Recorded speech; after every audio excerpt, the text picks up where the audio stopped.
እንደ ዓላማ ያደረግነው እኛ ይህን ሱቅ ስንገነባ የወርቅ ቤቶችን አንድ ላይ በመሰብሰብ ገዢ ሩቅ ቦታ ሳይሄድ በአንድ ቦታ የተለያዩ የሱቅ አማራጮችን እንዲያገኝ ነው ማለት ነው።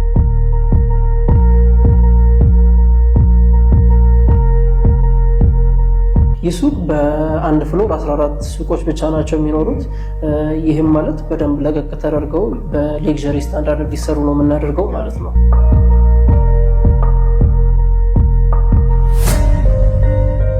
ሙሉ ክፍያው ከ3.9 ሚሊዮን ብር ጀምሮ ነው ማለት ነው። ግን ይሄኛው ዋጋ ለ10 ሱቆች ብቻ የወጣ ዋጋ ነው። ስለዚህ ደንበኞቻችን ይሄን አውቀው ቀድሞ ኢንቨስት እንዲያደርጉ ኢንቫይት እናደርጋቸዋለን ማለት ነው።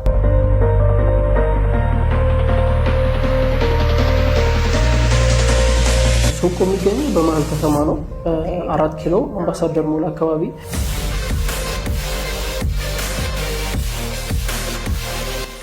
እዚህ ላይ ኢንቨስት ማድረግ መሀል ከተማ ላይ ገበያውንም ጭምር እንደማግኘት ነው ማለት ነው።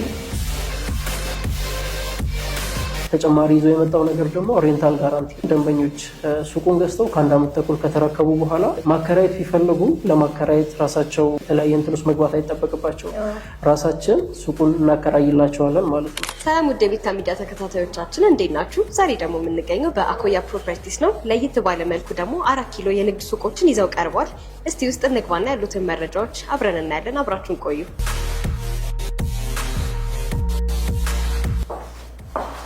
ሰላም እንኳን ደህና መጣሽ። እንኳን ደህና ቆየሽ። እስቲ እንግባና በደንብ ማውራት እንችላለን። እሺ ይቻላል። አረፍ እንኳን ወደ አኮያ ፕሮፐርቲስ በሰላም መጣሽ። እንኳን ደህና ቆየኝ። እስቲ ራስን አስተዋውቀኝ። እኔ ይስሐቅ መኮንን እባላለሁ። በአኮያ ፕሮፐርቲስ የሽያጭ አማካሪ ነኝ። ኦኬ፣ በጣም ጥሩ ነው። አኮያ ፕሮፐርቲስ ለየት ያለ ነገር ይዘን ቀርበናል የሚል ነገር ሰምቼ ነው የመጣሁት። ግን ከዛ በፊት እስቲ ስለ አኮያ ባክግራውንድ አንዳንድ ነገር ንገረኝ። ኦኬ፣ አኮያ ፕሮፐርቲስ እንግዲህ በአኮያ ግሩፕ ስር የሚገኝ ሲስተር ካምፓኒ ነው። በአኮያ ግሩፕ ስር 5 የተለያዩ ሲስተር ካምፓኒዎች አሉ። ከነዚህም መካከል አኮያ ፕሮፐርቲስ አንዱ ነው። ሌሎቹን ስነግርሽ አኮያ ሞተርስ የሚባል ትልቅ የካር ኢምፖርት ድርጅት አለ። ኦልሞስት ከ12 ዓመት በላይ በጣም ብዙ የቤት መኪናዎችን ወደ ሀገር ውስጥ ኢምፖርት አድርጎ በመሸጥ ይታወቃል። ሌላኛው ደግሞ አኮያ ቱር ኤንድ ትራቭል ነው። አኮያ ቱር ኤንድ ትራቭል ደግሞ በኢትዮጵያ እና በምስራቅ አፍሪካ የተለያዩ የማስጎብኘት ስራዎችን የሚሰራ ትልቅ ድርጅት ነው። ሌላኛው አኮያ ኤክስፖርት ነው። አኮያ ኤክስፖርት ደግሞ ቡና፣ የቅባት እህሎችን ወደ ውጭ ኤክስፖርት በማድረግ የሚታወቅ ሌላ ትልቅ ድርጅት ነው። እንዲሁም አራተኛው ደግሞ አኮያ ፕሮፐርቲስ ነው። አኮያ ፕሮፐርቲስ ደግሞ ዛሬ የምትገኙበት ማለት ነው የተለያዩ የመኖሪያ አፓርትመንቶችን እንዲሁም ሱቆችን በከተማይቱ በመገንባት ይታወቃል። ሌላኛውና ለአኮያ ፕሮፐርቲስ ደግሞ አጋዥ ሆኖ የተመሰረተው ኢኒያስ ኮንስትራክሽን የተለያዩ የግንባታ ስራዎችን ለአኮያ ፕሮፐርቲስ በመስራት ይታወቃል ማለት ነው። አኮያ ፕሮፐርቲስ የእነዚህ ትልልቅ ካምፓኒዎች ሲስተር ካምፓኒ ነው ማለት ነው። ታዲያ በመቀጠል አሁን ላይ ምንድን ነው ይዛችሁ የመጣችሁት? አኮያ ፕሮፐርቲስ እንግዲህ በከተማችን ላይ በጣም ብዙ አዳዲስ ነገሮችን ይዞ መጥቷል። ከነዚህም መካከል ሰሞኑን ላውንች ያደረግነው በ4 ኪሎ የሚገኘው ሱቅ ይገኝበታል። በጣም የሚያምር ዲዛይን ያለው በጣም ሌክዠሪ የሆነ በተለይም ደግሞ ለወርቅ ቤቶች እንዲያገለግል ተደርጎ የሚሰራ የወርቅ ሱቅ ነው። ሌላኛው ደግሞ ሳር ቤት ላይ እየገነባን የምንገኘው በጣም ሌክዠሪ የሆነ አፓርትመንት ነው። ከዛም በተጨማሪ በፒያሳ እና በሰሜን ማዘጋጃ ላይ አዳዲስ አፓርትመንቶች አሉ። በጣም ጥሩ ነገሮች ነው እየነገርከኝ ያለኸው። ታዲያ ከዚህ በፊት ሰርታችሁ አስረከባችሁት ካለ እስቲ ንገረኝ። ኦኬ፣ አኮያ ፕሮፐርቲስ ወደ ሪል ስቴት ስራው ከገባ አሁን 5ኛ ዓመቱን ይዟል። በዚህ 5 ዓመት ውስጥ በጣም ጥሩ ኤክስፒሪየንስ ነው ያካበተው።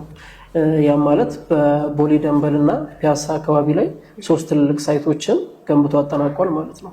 የቦሌ ኦልሬዲ ተረክበው ነዋሪዎች መኖር ጀምረዋል። በፒያሳ የሚገኙ ሳይቶች ደግሞ ኦልሬዲ የመጠናቀቅ ደረጃ ላይ ነው የሚገኙት ማለት ነው። ስለዚህ ጥሩ ደረጃ ላይ ያለ ድርጅት ነው እያልከኝ ያለው? ያ በግንባታም እንዲሁም ነው በሌሎች ሲስተር ካምፓኒዎችም በጣም ጥሩ አቅም ያካበተ ትልቅ ድርጅት ነው። እንደነገርከኝ ከሆነ አኮያ በጣም በብዙ ስራ ዘርፍ ላይ የተሰማራ ነው። ቀደም ብለህ ደግሞ እንደነገርከኝ ያው ስለ ሱቁም ነግረኸኝ ነበር። እስቲ ስለ ሱቁ አንዳንድ ነገር ንገረኝ። ኦኬ፣ ሱቁ የሚገኘው በመሀል ከተማ ነው። 4 ኪሎ አምባሳደር ሞል አካባቢ ወይም ደግሞ ቱሪስት ሆቴልን የምታውቂው ከሆነ እዛ አካባቢ ነው የሚገኘው።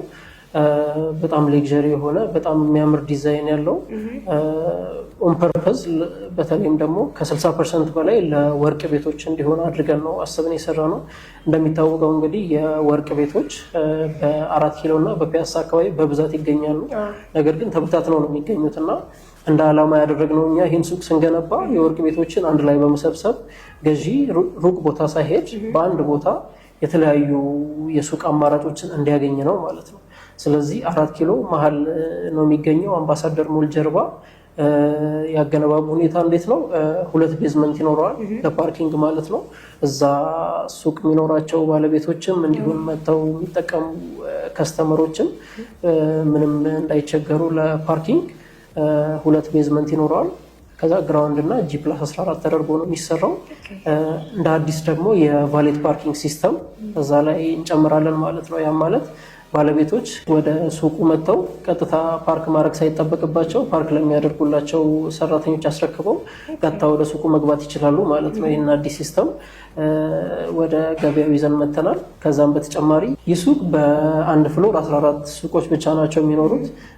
ይህም ማለት በደንብ ለቀቅ ተደርገው በሌክዠሪ ስታንዳርድ እንዲሰሩ ነው የምናደርገው ማለት ነው። የማስረከቢያ ጊዜው ደግሞ 1 ዓመት ተኩል ነው። በጣም ጥሩ ነገሮች ነው እየነገርከኝ ያለው። በተጨማሪ ደግሞ አኩያ ፕሮፐርቲስ በጣም በዘመናዊነት ተራቆ የመጣ እንደሆነ ነው እየተገነዘብኩኝ ያለሁት። ታዲያ እዚህ ሱቅ ላይ ኢንቨስት በማድረጋቸው የሚያገኙት ጥቅም ምንድን ነው? ኦኬ፣ ደንበኞቻችን እዚህ ሱቅ ላይ ኢንቨስት በማድረጋቸው በጣም ብዙ ጥቅም ያገኛሉ። አንደኛው ካምፓኒው እንደነገርኩሽ በጣም ትረስትድ ካምፓኒ ነው። የመገንባት የማስረከብ ጥሩ ታሪክ ያለው ካምፓኒ ነው። እንዲሁም በተለያዩ ሲስተር ካምፓኒዎች ራሱንም ዴቨሎፕ ያደረገ ትልቅ ካምፓኒ ነው። ሁለተኛው ሎኬሽኑ ፕራይም ሎኬሽን ነው። 4 ኪሎ መሀል ላይ ነው የሚገኘው ሱቁ። ለወርቅ ቤቶች በተለይ ደግሞ በጣም እየተመረጠ ያለ ቦታ ነው 4 ኪሎ። እዚህ ላይ ኢንቨስት ማድረግ መሀል ከተማ ላይ ገበያውንም ጭምር እንደማግኘት ነው ማለት ነው። ሶስተኛው አኩያ ፕሮፐርቲስ አዲስ ተጨማሪ ይዞ የመጣው ነገር ደግሞ ሬንታል ጋራንቲ ነው። ያ ማለት ምንድነው? ደንበኞች ሱቁን ገዝተው ከ1 ዓመት ተኩል ከተረከቡ በኋላ ማከራየት ቢፈልጉ ለማከራየት ራሳቸው የተለያየ እንትን ውስጥ መግባት አይጠበቅባቸውም። ራሳችን ሱቁን እናከራይላቸዋለን ማለት ነው። ሌላኛው ደግሞ ፕሮፐርቲ ማኔጅመንት ነው። በሱቁ ላይ የሚገኙ የተለያዩ ፕሮፐርቲዎችን ራሳችን ማኔጅ እናደርግላቸዋለን እዚህ ስራ ላይ ተሰማርተን ስለምንሰራ ማለት ነው። ሌላኛው ደግሞ ፕሮሞሽን ነው። አኩያ ፕሮፐርቲስ እንደነገርኩሽ ሌላኛው ሲስተር ካምፓኒ አኩያ ኤክስፖርት ኮፊ ኤክስፖርት ያደርጋል እና በቅርቡ ደግሞ የኮፊ ሾፖችን በከተማው የተለያየ ቦታዎች ላይ እንከፍታለን። ከዛ አንደኛው ቦታ እዚኛው ሱቅ ላይ ነው፣ ግራውንድ ላይ የኮፊ ሾፕ ይኖራል። ለዛ ሱቅ የምንሰራውን ፕሮሞሽን ተገን በማድረግ በተጨማሪም ደግሞ ለሱቆቹ ተጨማሪ ፕሮሞሽኖችን የምንሰራ ይሆናል ማለት ነው። አሪፍ አማራጭ ነው እየነገርከኝ ያለው። ታዲያ የካሬ አማራጭ ወይ የአከፋፈል ሁኔታ አለ? የተለያዩ የካሬ አማራጮች አሉት። ከ19 ካሬ እስከ 34 ካሬ አማራጮች አሉት። 19 ካሬ፣ 25 ካሬ፣ 30፣ 32 እና 34 የካሬ አማራጮች አሉት። እንዲሁም ደንበኞቻችን መርጃ አድርገው ተለቅ ያለ ካሬ መግዛት ቢፈልጉ እንደዚህ አይነት አማራጮችን አመቻችተናል። ያከፋፈል ሁኔታው የመጀመሪያው 30% ነው ቅድመ ክፍያው። ያንን ከከፈሉ በኋላ በግንባታው ሂደት ነው የቀረውን የሚከፍሉት ማለት ነው። ለምሳሌ አሁን አንድ ደንበኛ 30%ን ከፍሎ ቢገዛ ቀጣይ ክፍያ የሚከፍለው ግንባታው ቤዝመንት ላይ ሲደርስ ነው። ቀጣዩን ደግሞ ሁለተኛ ፎቅ ላይ ሲደርስ እንደዚህ እያለ ነው የሚሄደው ማለት ነው። ስለዚህ ደንበኞቻችን የግንባታውን ሂደት እያዩ ነው ቀጣይ ክፍያዎችን የሚከፍሉት ማለት ነው። በካሬ ደግሞ የተለያየ ዋጋ ነው ያለው በየፍሎሩ ማለት ነው። ከ250 ሺህ ብር እስከ 310 ሺህ ብር ነው በካሬ ያላቸው ዋጋ። እንዲሁም ደግሞ ሙሉ ክፍያው ከ3.9 ሚሊዮን ብር ጀምሮ ነው ማለት ነው። ግን ይሄኛው ዋጋ ለ10 ሱቆች ብቻ የወጣ ዋጋ ነው። ስለዚህ ደንበኞቻችን ይሄን አውቀው ቀድሞ ኢንቨስት እንዲያደርጉ ኢንቫይት እናደርጋቸዋለን ማለት ነው። በጣም ብዙና በጣም ደስ የሚሉ አማራጮች ነው ይዛችሁ የቀረባችሁት። ታዲያ የሱቁን ይሄን ያህል ከነገርከኝ እስቲ ወደ መኖሪያ ቤቶቹ እንለፍና የመኖሪያ ቤቶቹ ደግሞ የካሬ አማራጭና የመኝታ ቤት አማራጮች ያሏችሁን እስቲ ንገረኝ። ኦኬ ቴንክ ዩ አልፋ። የአፓርትመንቶቻችን በጣም ልዩ ፊቸሮችን ነው ይዘው የመጡት። በተለይም ደግሞ ሳር ቤት ካናዳ ኤምባሲ ጋር የምናስገነባው አዲሱ አፓርትመንት በጣም ልዩ የሆነ በከተማው አዲስ እና የመጀመሪያ የሆነ በጣም ዘመናዊ ሌክዠሪ የመኖሪያ ስታንዳርድን ይዞ የቀረበ መኖሪያ ቤት ነው። በጣም ብዙ አሚኒቲዎች በውስጡ ተካተዋል። 3 ቤዝመንት አለው። በዚህ ቤዝመንት ላይ የኤሌክትሪክ ቻርጂንግ ስቴሽኖች ይኖራሉ፣ ጋራጅ ስቶሮች ይኖራሉ፣ ሞደርን ካርዎሽ ይኖራል። አንድ ሰው መኪናውን ማሳጠብ ቢፈልግ ሌላ ቦታ ካርዎሽ ለማሳጠብ ሌላ ቦታ መሄድ አይጠበቅበትም። እዛው ቤቱ ሆኖ ቤዝመንት ላይ ሬዲ ይደረግለታል ማለት ነው። ጋራጅ ስቶር ይኖረዋል። ሁሉም ቤት የራሱ ጋራጅ ስቶር ይኖረዋል። ቤዝመንት ላይ ይሄን ሁሉ ነገር አካቶ አሳይንድ የሆነ ፓርኪንግ ነው የሚሆነው ማለት ነው። ሁሉም ቤቶች የራሳቸው የሆነ ፓርኪንግ ይኖራቸዋል። ቅድም ያልኩሽ የቫሌት ፓርኪንግ ሲስተም ደግሞ እዚህኛውም ላይ ይኖራል። አንድ ሰው ከስራ መጥቶ መኪናውን በር ላይ አስረክቦ ነው ወደ ቤቱ የሚገባው ማለት ነው። አጠቃላይ 1300 ካሬ ላይ ነው የሚያርፈው አፓርትመንቱ። በጣም ሰፋ ያለ ኤሪያ ላይ ነው የሚያርፈው ማለት ነው። ከቤዝመንቱ በተጨማሪ ግራውንድ ላይ የካር ኤግዚቢሽን እና ፉድ ኮርት ይኖረዋል። እንዲሁም ሁለተኛ እና ሶስተኛ ፎቅ ላይ ኦፊሶች እና የሚኒ ባንክ ሲስተም ኢንስታል እናደርጋለን። ምናልባት ይሄ ኮንሰፕት አዲስ የሚሆን ከሆነ ውጭ ሀገር ላይ የተለመደ ስፔሻሊ ደግሞ ዱባይ ላይ የተለመደ ሲስተም ነው። በአንድ መስኮት ብቻ ሙሉ የባንክ አገልግሎትን ማግኘት የሚቻልበት ማለት ነው። ከዛም በተጨማሪ 5ኛ ላይ ጌም ዞን ይኖራል፣ ኢንዶር ፕሌይ ግራውንድ ማለት ነው። 6ኛ ላይ ደግሞ ኢንዶር እና አውትዶር ስዊሚንግ ፑል ይኖራል። ጂም፣ ስፓ፣ ሳውና፣ ስቲም ይኖራል ማለት ነው። ስዊሚንግ ፑሉ ኢንዶር እና አውትዶር ነው፣ በሁለቱም አማራጭ ይገኛል። ከዛም በተጨማሪ የባስኬትቦል እና የቴኒስ ኮርቶች ይኖሩታል። ይህን ሁሉ ያካተተ ነው ማለት ነው መኖሪያ ቤቱ። አፓርትመንቶቹ በተለያየ ካሬ አማራጭ ነው የሚገኙት። ባለ 1 መኝታው 101 ካሬ ነው። ባለ 2 መኝታው 159 ካሬ ነው። እንዲሁም ባለ 3 መኝታው 179 ካሬ ነው። እንግዲህ ዲዛይኑ ላይ እንደምታዩ ሁሉም ቤቶች ናቹራል ላይት እንዲያስገቡ ተደርጎ ነው የሚሰሩት። ለምሳሌ ባለ 3 መኝታውን ብነግርሽ ባለ 3 መኝታው ሳሎኑም እንዲሁም 3ቱ መኝታ ቤቶች ባልከኒና የናቹራል ላይት እንዲያገኙ ተደርጎ ነው ዲዛይን የተደረገው ማለት ነው። ባለ 2 መኝታውን በተመሳሳይ በደንብ ሌክዠሪ ተደርገው ነው የሚሰሩት። እስካሁን እየነገርከኝ ያሉት ነገሮች በጣም አሪፍና ለተገልጋዩም ለደንበኛውም በጣም ጥሩ የሆነ አቅርቦት ነው ይዛችሁ የቀረባችሁት እና እንደነገርከኝ ደግሞ የባንክ ሲስተሙ የሾፒንጎቹ እንዳልከውም የስዊሚንግ፣ ጂም፣ ስፓ ደንበኞች ይህን ሁሉ አቅርቦት ለማግኘት ብሎ ሩቅ ቦታ መሄድ አይጠበቅባቸውም ማለት ነው። ሁሉም አንድ ላይ አካቶ የያዘ ነው ማለት ነው። ታዲያ እነዚህን አማራጮች ነግረኸኝ፣ እነዚህን ጥቅማ ጥቅሞች እንዳለ ነግረኸኝ እናንተ ጋር ዋጋውንና ያከፋፈል ሁኔታው ምን ይመስላል? ኦኬ፣ ያከፋፈል ሁኔታው በቅድሚያ ያከፋፈል ሁኔታውን ስነግርሽ አሁን እየተቀበልን ያለው 10% ነው። 10% ከከፈሉ በኋላ የቀረውን ደግሞ በግንባታው ሂደት በ3 ዓመት ከፍለው ነው የሚያጠናቀቁት። ማጠናቀቂያ ጊዜውም 3 ዓመት ስለሆነ ማለት ነው። ለምሳሌ አንድ ደንበኛ 10% ከከፈለ ቀጣይ የሚከፍለው የቤዝመንት ስራ ሲጠናቀቅ ነው። አሁን የፋውንዴሽን ስራ ላይ ነው የምንገኘው። ቀጣይ ክፍያ የቤዝመንት ስራ ሲጠናቀቅ ይሆናል ማለት ነው። ልክ እንደ ሱቁ ደንበኞቻችን ግንባታውን እያዩ ነው ቀጣይ ክፍያዎችን የሚከፍሉት ማለት ነው። በተጨማሪ በካሬ ያለን ዋጋ በካሬ 120 ሺህ ብር ነው እየሸጥን የምንገኘው። በጣም ለትንሽ ቤቶች የወጣ ፕራይስ ነው ይሄ ፕራይስ። ባለ 1 መኝታው ለምሳሌ 101 ካሬ ነው። የዚህ አጠቃላይ ዋጋው 12 ሚሊዮን ይሆናል። ቅድመ ክፍያው 1.2 ሚሊዮን ብር ነው የሚሆነው። ደንበኞቻችን በ1.2 ሚሊዮን ብር በዚህ አፓርትመንት ላይ ሪዘርቭ ማድረግ ይችላሉ ማለት ነው። እንደነገርኩሽ እንግዲህ ቦታው የሚገኘው ሳር ቤት ከካናዳ ኤምባሲ አጠገብ ነው። ሳር ቤት እንግዲህ በጣም ለመኖሪያ የሚመረጥ ቦታ ነው። ከዛም በተጨማሪ በጣም ብዙ ኤምባሲዎች የሚገኙበት አካባቢ ነው።